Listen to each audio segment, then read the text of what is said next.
પ્રકાશભાઈ વરમોરાને ખાસ કહેવા માગું, રાતાભેરની આલબાજુનું જે 11 ગામનું પાણી જે વ્યક્તિ લઈ ગયા છે, મને ખબર છે નામ સહિત, અમે પુરવઠા વિભાગ નર્મદા વિભાગ જે લીમડી રહ્યું એ અધિકારી કચેરીમાં જઈને અમે જાણી આવ્યા હતા કે રાતાભેરમાંથી નીકળવાવાળી કિનાલ જે આ મોરબી બાજુ લઈ જવામાં આવી છે એ કિનાલ કોણ લઈ ગયું ને એમને નામ સહિત ખબર છે.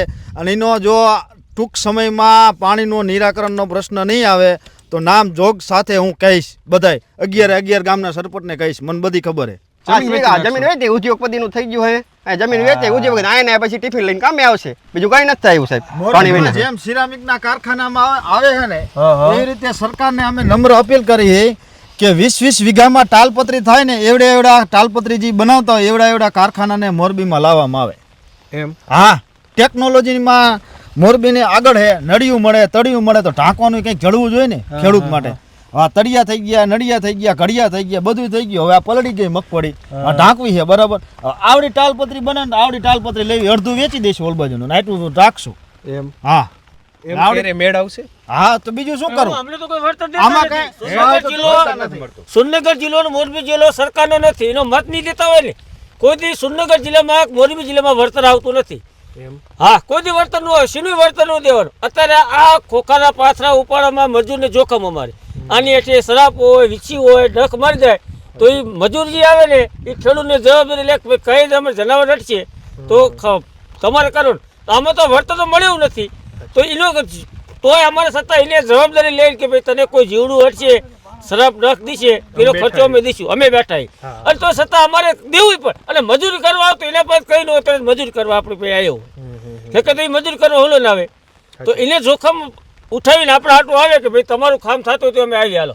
એટલે ટૂંકમાં સરકારને એક જ પ્રશ્ન છે કે હાવ તળી જાય ઘરા અમારે પાણી તો દેખાય બે કે આ પાણી દેખાતો તમને જોવો તમે નુકસાન લાગે ને તમને તો સરકારને તો ખોખાનું વાવેતર પેલું થયું, ખોખીની વાવણી કરવા મળ્યા માણા કાઢવા ત્યારે કે ફોર્મ ભરાશે ખોખી તેને ઘીરે બેઠા બેઠા સેટેલાઇટમાં જોયું કે ખેતરમાં કપાય તો તાર સેટેલાઇટમાં નથી દેખાતું, ખોખીને પાથરા પર લઈ વાદળા આવી જાય. અત્યારે કપા બગડે તો કપા નથી દેખાતો, કપા અત્યારે સરકારને સેટેલાઇટમાં જોઈ લેવાય કે કપા ખેડૂતને નુકસાન છે.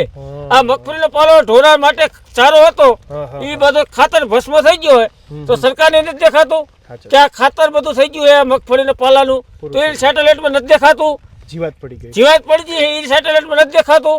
આવશે મતદાન ટાણે અમે આમ કરી દઈશું, તમે આમ કરી દીધું, તે બધું મીઠું મીઠું બોલી અને મત લઈ જાય છે.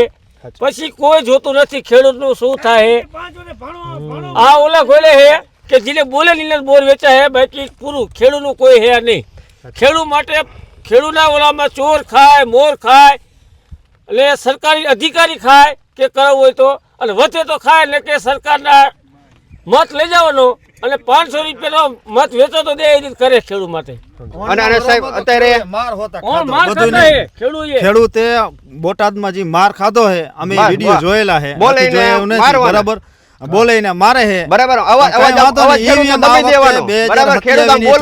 ઈવીએમ મશીન રહ્યું ને એ સરકારને દેખાડી દેશે કે કી બાજુ કીને કેટલા ભાઠા માર્યા હતા ને બધું 2027 માં દેખાડવાના છે.